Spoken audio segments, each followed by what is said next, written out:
Hola, ¿cómo estás? Te saluda Darío Sousa y te doy la bienvenida nuevamente a este espacio que hemos llamado En el Camino.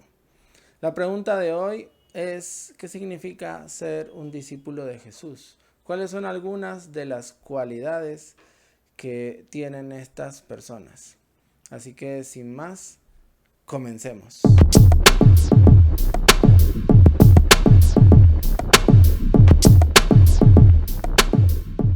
Como recién decíamos, el tema es analizar un poco esa pregunta: ¿qué significa ser discípulo de Jesús? Lógicamente no daremos una respuesta exhaustiva, sino que veremos algunos aspectos como los que están descritos en Mateo capítulo 8. Ahí vemos cómo Jesús tiene un diálogo con dos personas que quieren seguirlo y las distintas interacciones que él tiene con esas personas. Te invito a que si quieres saber más sobre el tema, abajo en la descripción te voy a dejar el link donde escribí sobre esa conversación que Jesús tuvo con esos dos aspirantes a discípulos. Pero luego de esa conversación hay un versículo que es muy relevante para lo que queremos tratar el día de hoy. Dice así la Biblia en Mateo capítulo 8, versículo 23. Y entrando él, es decir Jesús, en la barca, sus discípulos le siguieron. Me parece que es muy relevante porque mientras en la tierra firme muchos decían seguir a Jesús, muchos querían tocarlo, verlo, hablar con él, solamente sus discípulos entraron en la barca con él. Los demás se quedaron en tierra firme, los demás no quisieron dar ese paso extra, los demás tal vez esperaban, no es que Jesús va a volver. Jesús cuando vuelva por aquí y otra vez pase por esta tierra, Él va a volver a hacer algún milagro, volveremos a escucharlo hablar, volveremos a ver si lo podemos tocar, pero ahora se va y chao, solamente sus discípulos entraron en la barca con Él. ¿Y con cuánta frecuencia nos pasa esto, sí o no? Decidimos la comodidad, decidimos lo conocido, decidimos el status quo y aún la mediocridad. Y no queremos arriesgarnos por el temor a la incertidumbre, por el temor al qué pasará. Y no nos metemos en la barca con Jesús, esperando en tierra firme que Él algún día regrese para tocarnos. Y sí, es posible que Jesús regrese. Es posible que Jesús vuelva a pasar por nuestra vida, a realizar algún milagro, alguna sanidad, alguna palabra de consuelo. Pero eso no significa que seamos discípulos de Jesús. Eso solamente significa de que Dios nos ama tanto, que Jesús es amor y que Él tiene misericordia de cada uno de nosotros. Incluso dice la palabra que muchos dirán en aquel día: Señor, en tu nombre hicimos milagros, en tu nombre sanamos enfermos, en tu nombre resucitamos muertos, en tu nombre echamos fuera demonios, pero que van a escuchar la voz del Señor decir: nunca os conocí, apartaos de mí. Porque ser discípulo no significa solamente conocer que Jesús existe.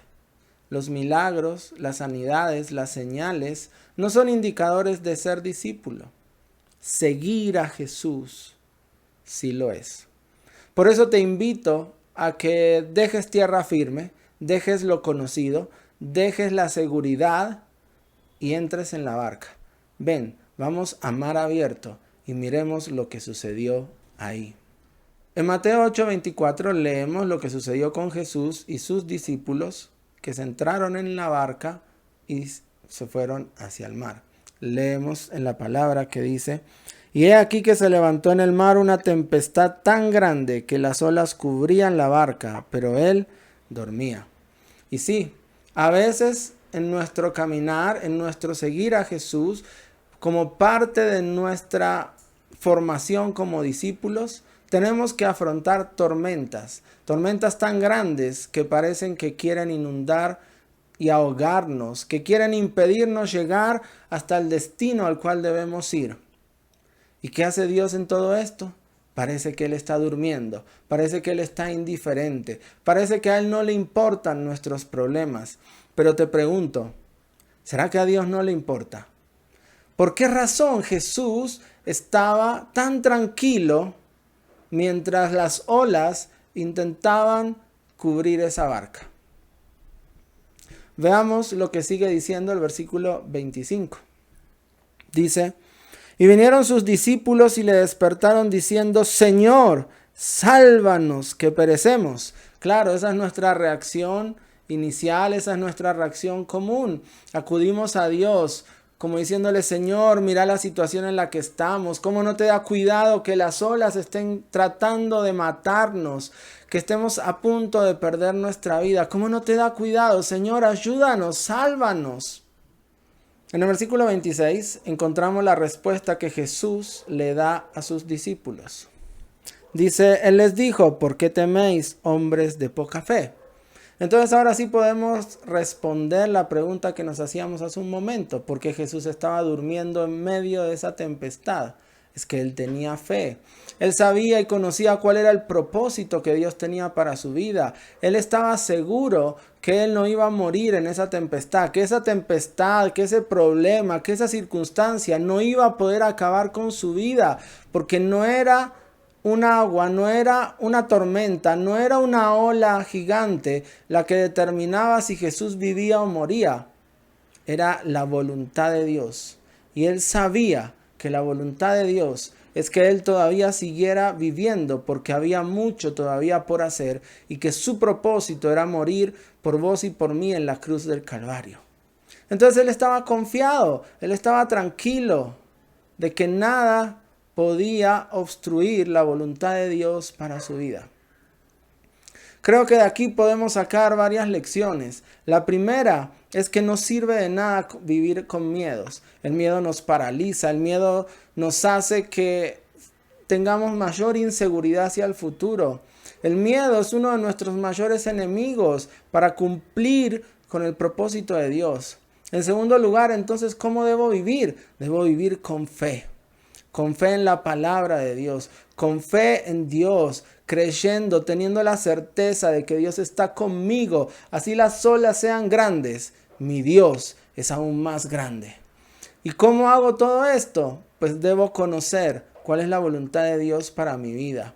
En la palabra de Dios encontramos cuál es la voluntad de Dios para cada uno de nosotros. Y a medida que nosotros descubrimos en sus letras, en sus palabras, lo que Dios quiere hacer con nosotros, vamos descubriendo más y más específicamente cuál es el propósito que Dios tiene con cada uno de nosotros.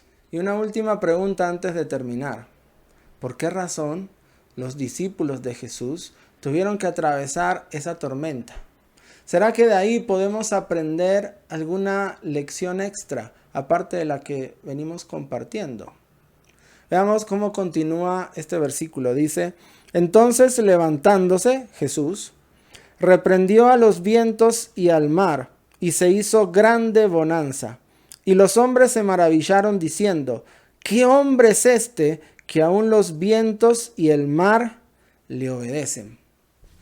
Otra de las razones por las cuales nosotros tenemos que pasar esas tormentas es porque Dios quiere enseñarnos y quiere mostrarnos y quiere que nosotros lo conozcamos a Él más profundamente. Miren que estos discípulos que conocían algo de Jesús, pero no conocían todo de Jesús, se maravillaron, se asombraron. Nosotros siempre tenemos algo que aprender, que conocer, que descubrir de nuestro Dios. Y muchas veces Dios recurre a estas tormentas para que nosotros nos asombremos y digamos: wow, qué Dios tan grande que tengo, qué Dios tan poderoso, qué Dios que aún el mar, que aún cualquier problema, cualquier circunstancia, quedan dominados y sujetados bajo su voluntad.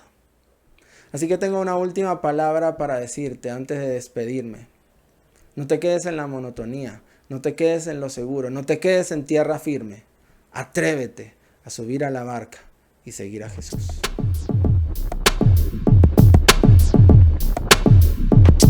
Bueno, y así llegamos al final de este capítulo. Si te ha gustado y ha sido de provecho para tu vida, por favor házmelo saber dejando un me gusta o escribiendo algún comentario.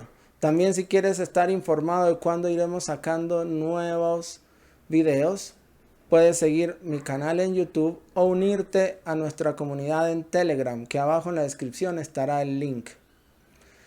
Muchas gracias por tu tiempo, muchas gracias por llegar hasta aquí y nos vemos en el próximo video. Que Dios te bendiga.